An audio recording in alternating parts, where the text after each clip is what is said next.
राजे, सदर का बोलावली एवढ्या तातडीने? का बोलावलं अचानक? राज्याभिषेकाबद्दल? होय, राज्याभिषेकाबद्दलच. काय? राज्याभिषेक होणार?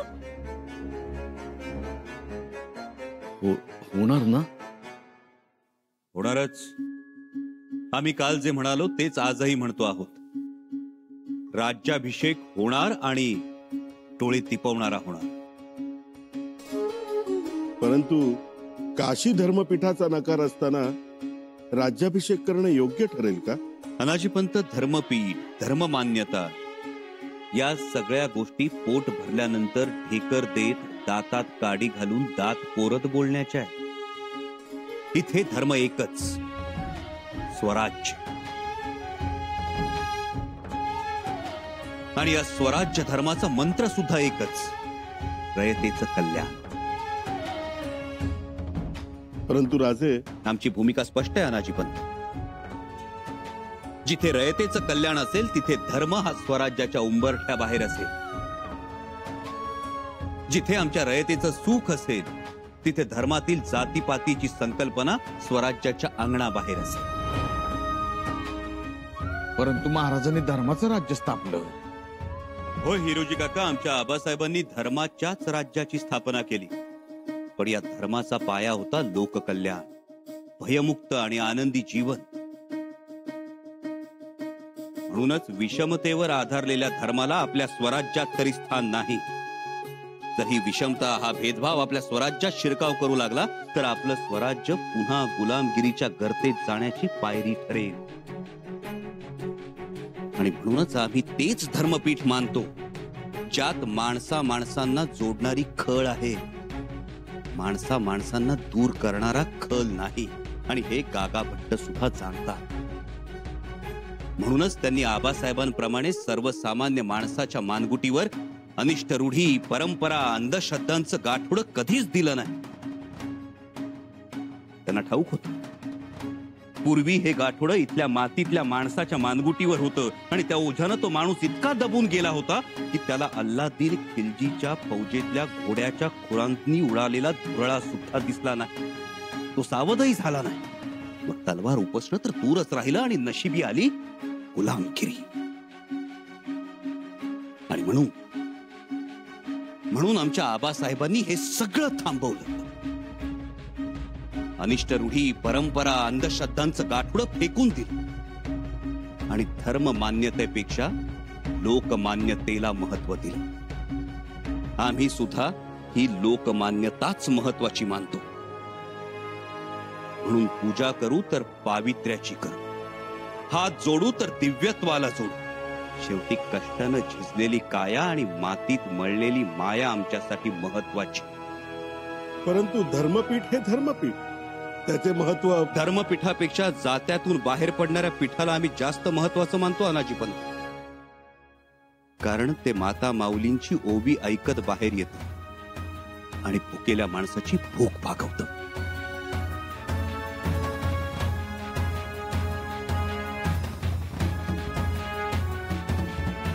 पण मग असं आहे तर गागा भट्ट का येत नाही? आणि ते आले नाही तर राज्याभिषेक कोण करणार?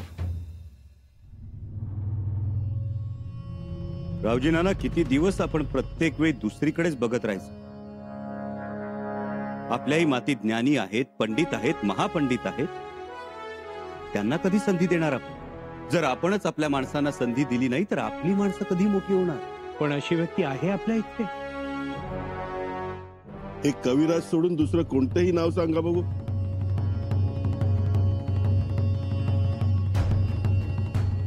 आहे, एक महापंडित आहे.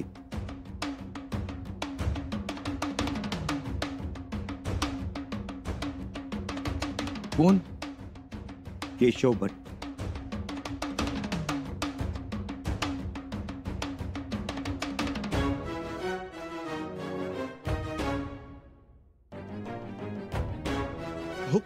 केशव पंडित आणि वेदोनारायण गागा भट्ट यांच्यात बरोबरी होईल का?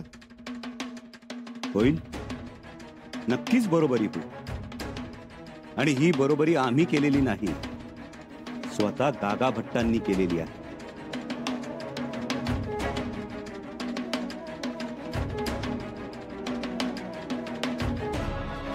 गागा भट्टांनी? होय, तसं पत्रच पाठवलंय गागा भट्टांनी आम्हाला. आता आपल्याकडे काही लोकांना असं वाटतं की गागा भट्टांशी फक्त तेच पत्र व्यवहार करू शकतात, पण हे पत्र स्वतः गागा भट्टांनी आम्हाला पाठवलं. आणि एवढंच नाही तर समयनय नावाचा जो ग्रंथ गागा भट्टांनी आम्हाला अर्पण केला होता, त्याची पुढील विस्तारित पुरवणी सुद्धा पाठवली आम्हाला, तीही अर्पण केली. आणि स्वतः गागा भट्टांनी लिहिलंय, केवळ आणि केवळ प्रकृती अस्वास्थ्यामुळे ते राज्याभिषेक सोहळ्याला उपस्थित राहू शकत नाही. शिवाय त्यांनी स्वतःच आम्हाला केशव पंडित आणि अनंत भट्टांची नावं सुचवली आहेत. परंतु केशव भटांची काय विद्वत्ता आहे? होळीचे मंत्र म्हणणारा लघुरुद्र घालू शकेल?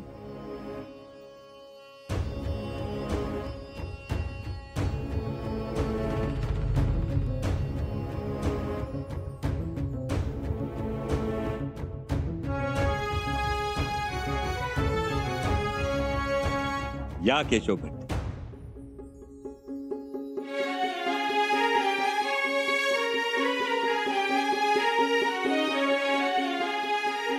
हे केशव भट्ट यांनी धर्मकल्पलता नावाचा अजरामर ग्रंथ लिहिला. त्यातील दंडनीती हे प्रकरण वर्णनातीत आहे. त्यजन्ति शूर्प दोषान गुणान ग्रहणन्ति साधवः. दोषाग्रही गुणत्यागी चालनिरिव दुर्जनः. वा, सुंदर, अप्रतिम. जे सज्जन रसिक असतात ते सुपाप्रमाणे दोष टाकून गुण तेवढे ग्रहण करतात, आणि जे दुर्जन असतात ते चाळणीप्रमाणे गुण गाळून दोष तेवढे घेतात. वा, सुंदर. वा, लय छान. महापंडितांची योग्यता आपण ठरवू शकत नाही, ठरवू नये. ते श्रेष्ठ आहेत, ज्ञानी आहेत, आणि आमचा राज्याभिषेक तेच करतील. आणि या राज्याभिषेकाला गागा भट्टांचा आशीर्वाद असेल.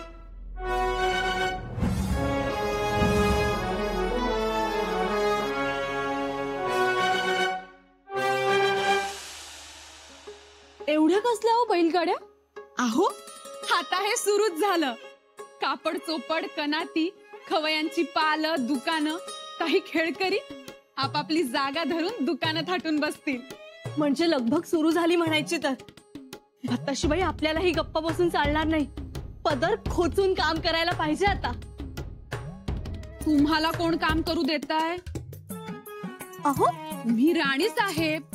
तुम्हाला बंधन, हे करू नका, ते करा, ही पूजा, तो अभिषेक, तरीही करायला पाहिजे.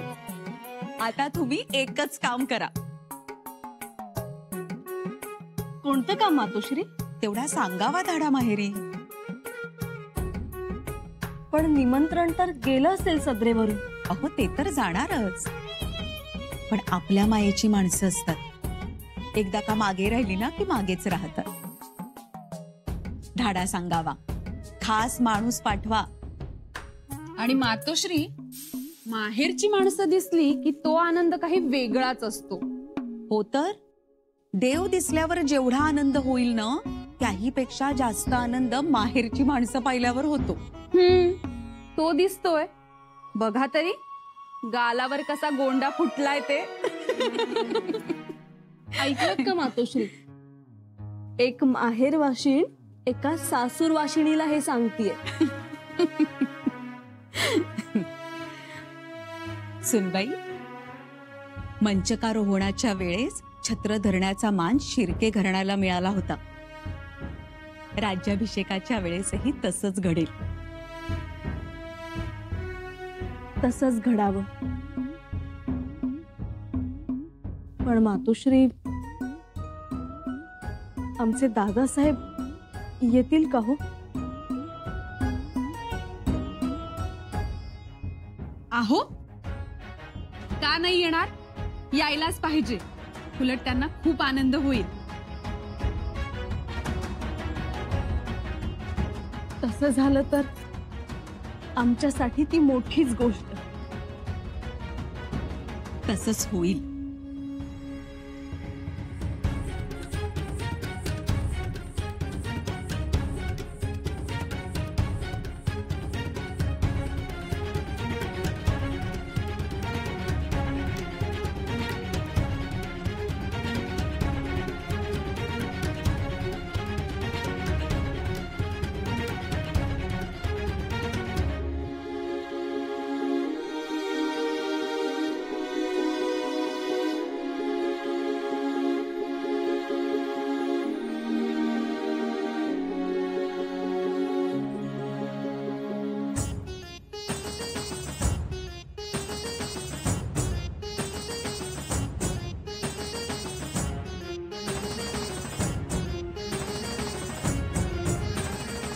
इथेच असेच बसले होते गागा भट्ट, वेदो नारायण.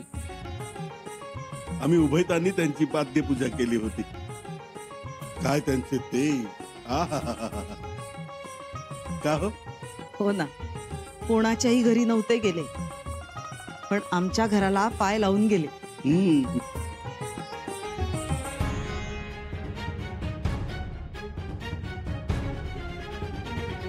आणि त्यानंतर आज तुम्ही आलात. काय तुमचे ते, काय ज्ञान. वा वा. तुमच्या हातून राज्याभिषेक सोहळा संपन्न होणार, मोठाच आनंद आहे. आनंद, त्यांना आनंद, मला आश्चर्य.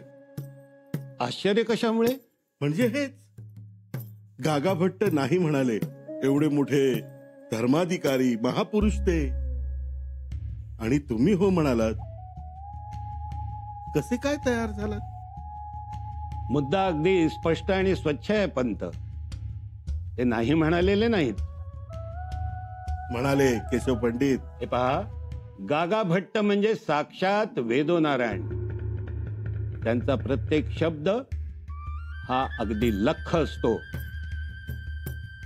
ते नाही म्हणाले ते राज्याभिषेकाला नाही, त्यांच्या येण्यास नाही म्हणाले, आणि ते देखील प्रकृती अस्वास्थ्यामुळे. अहो, त्यांना शाक्तपंथीय शंभूराजांचा राज्याभिषेकच मान्य नाही. म्हणजे असं कानावर आलंय. अहो, काय बोलताय तुम्ही? तुम्ही स्वयंपाकाचं बघा बघू. केशव पंडितांना पोळीवर रवाळ तूप लागतं. जा जा बघा.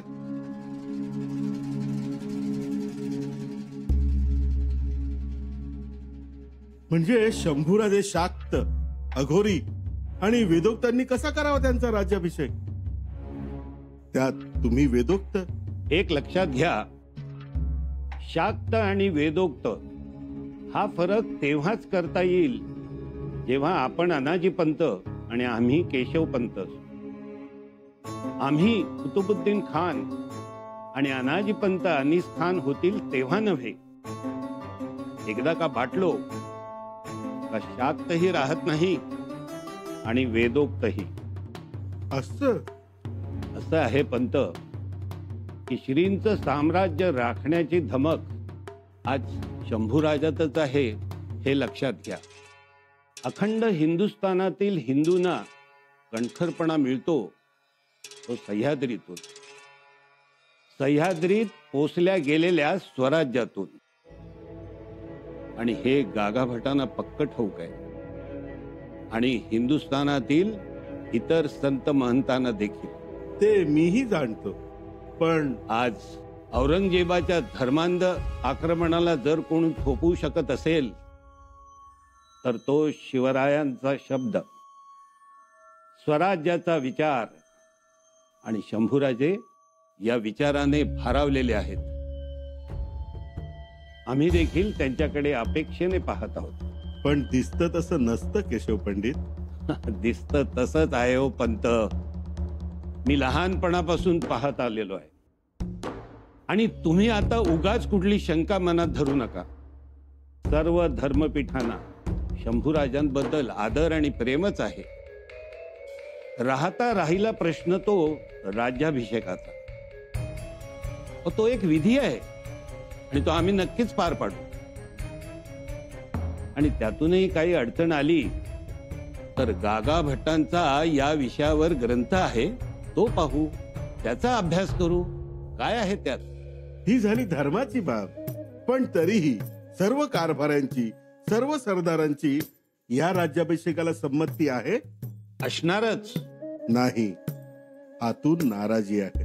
तसं असेल तर ते आपलं दुर्दैव असेल.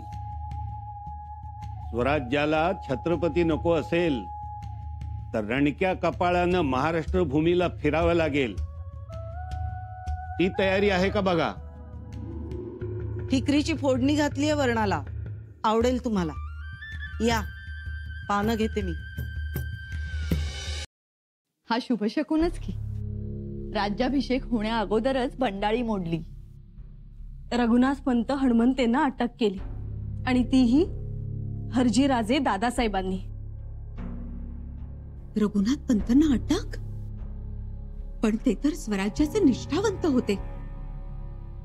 होते मातोश्री, पण आता नाही राहिले. मोठी अफरातफर केली त्यांनी आणि आजूबाजूच्या सरदारांनाही सामील झाले होते ते. अरे देवा, हा तर विश्वासघात झाला की हो. तो तर मोडून काढलाय हरजीराजे दाजीसाहेबांनी. मातोश्री, राजांचं मोठं काम झालंय. जगदीश्वराकडे आता एकच प्रार्थना, नाती अशीच ठाम आणि भक्कम उभी राहावीत. नाती ठामपणे भक्कम उभी राहताना बाहेरची माणसं तुटली जाऊ नयेत याचीही काळजी घ्यायला हवी. पण थोरल्या बाईचे लबाड माणसं तुटली तर तुटू द्या. हो, आधी लबाडी सिद्ध तर होऊ द्या. एक माणूस दुखावला की त्यासोबत 4 माणसं दुखावली जातात. ते तर होणारच मातोश्री. सुनबाई, हा एवढा निर्धास्तपणा काही कामाचा नाही. रघुनाथ पंत हे जनार्दन पंतांचे बंधू आहेत. काय वाटते तुम्हाला, जनार्दन पंत गप्प बसतील? आकांड तांडव करतील. बघाच तू.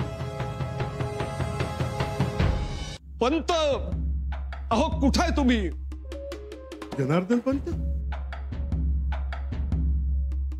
पंत, अहो काय चालवलंय हे? काय झालं? आमच्या हातातल्या काढण्यांचे वळ ताजे असतानाच आता आमच्या भावाला जेरबंद केलंय. काय? रघुनाथ पंतांना अटक? ठरवून अटक देवा, ठरवून अटक, ठरवून अपमान. पण त्यांचं तर दक्षिणेत चांगलं काम होतं. देवा, आंधळा माणूस सुद्धा सांगेल माझा भाऊ किती कर्तबगार आहे, किती मेहनती आहे. इतके दिवस त्यांच्या जीवावर दक्षिण सांभाळली आणि आता देवा 4 लाख मोहरांच्या अफरातफरीचा आरोप केलाय. अवघड. हा जनार्दन पंत असा गप्प बसणार नाही. सदरेवर जाऊन बॉम्ब ठोकतो, सगळ्यांना गोळा करतो, कारनामे वाचतो सगळे. तो हरजी राजे किती गुणाचा आहे ते सांगतो सगळ्यांना. माझ्या भावाला काढण्या. गप्प बसा जनार्दन पंत. तुम्ही शंभूराजांना जाब विचारण्याऐवजी उलट तुम्ही रघुनाथ पंतांना डाफरा. डाफरायचं? मी सांगतोय तर करायचं. दुसऱ्यानं आपल्या माणसाला 2 ठेवून देण्या अगोदर आपण आपल्या माणसाला 1 ठेवून द्यायची. म्हणजे समोरच्याचा हात खाली येतो आणि आपली पत वाढते आणि घडली गोष्ट जागेवर मिटून जाते. पण असं करू म्हणता? करायचं. आपण राज्याभिषेक होऊ नये म्हणून खूप खूप प्रयत्न केले. गागा भट्टांपर्यंत माणसं पाठवली, उलट सुलट करून नकार आणला. पण त्यांनी केशव भटांना पुढे केलं. ते आपल्यावर मात करतात. म्हणून भावाची बाजू न घेता स्वराज्याचा कळवळा दाखवा. तसं केलं तरच आपण रायगडाच्या राजकारणात राहू. नमतं घेऊ, पण वाकू झुकू आत घुसू, वाईट वाटून घेऊ नका.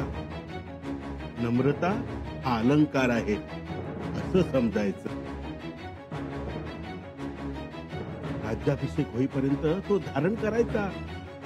पद मिळालं की